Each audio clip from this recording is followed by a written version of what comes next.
Chapter 21.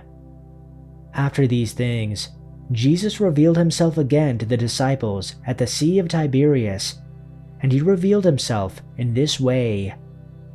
Simon Peter, Thomas who was called Didymus, Nathanael of Cana in Galilee, the sons of Zebedee, and 2 others of his disciples were together. Simon Peter said to them, "I am going fishing."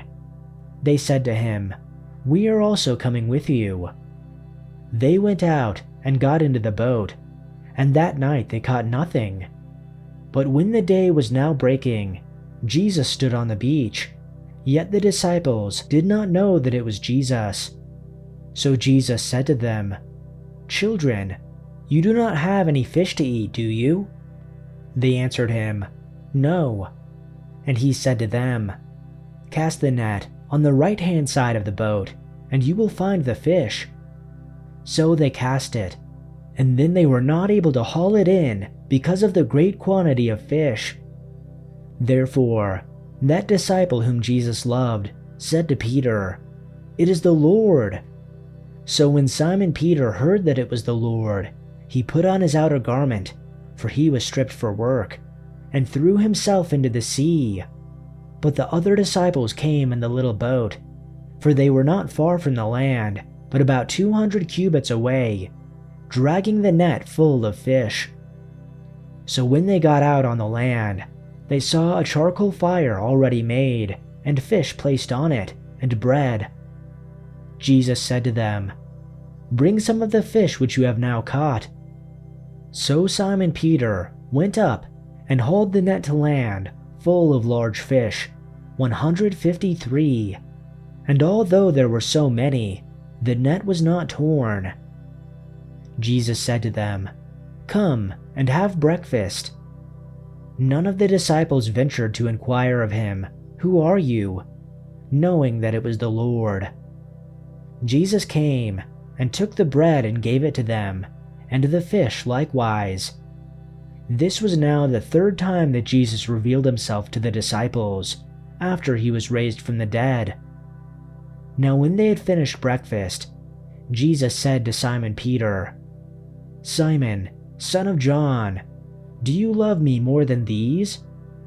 He said to him, "Yes, Lord, you know that I love you." He said to him, "Tend my lambs." He said to him again a 2nd time, "Simon, son of John, do you love me?" He said to him, "Yes, Lord, you know that I love you." He said to him, "Shepherd my sheep." A 3rd time he asked him, "Simon, son of John, do you love me?" Peter was hurt that Jesus asked the question a 3rd time.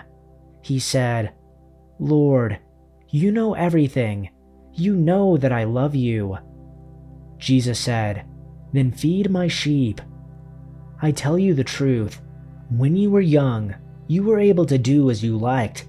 You dressed yourself and went wherever you wanted to go. But when you are old, you will stretch out your hands, and others will dress you and take you where you don't want to go."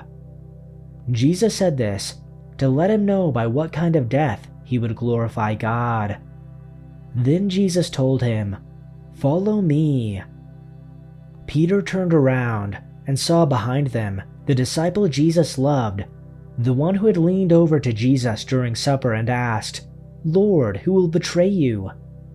Peter asked Jesus, "What about him, Lord?" Jesus replied, "If I want him to remain alive until I return, what is that to you? As for you, follow me." So the rumor spread among the community of believers that this disciple wouldn't die. But that isn't what Jesus said at all. He only said, "If I want him to remain alive until I return, what is that to you?" This disciple is the one who testifies to these events and has recorded them here, and we know that his account of these things is accurate. Jesus also did many other things. If they were all written down, I suppose the whole world could not contain the books that would be written.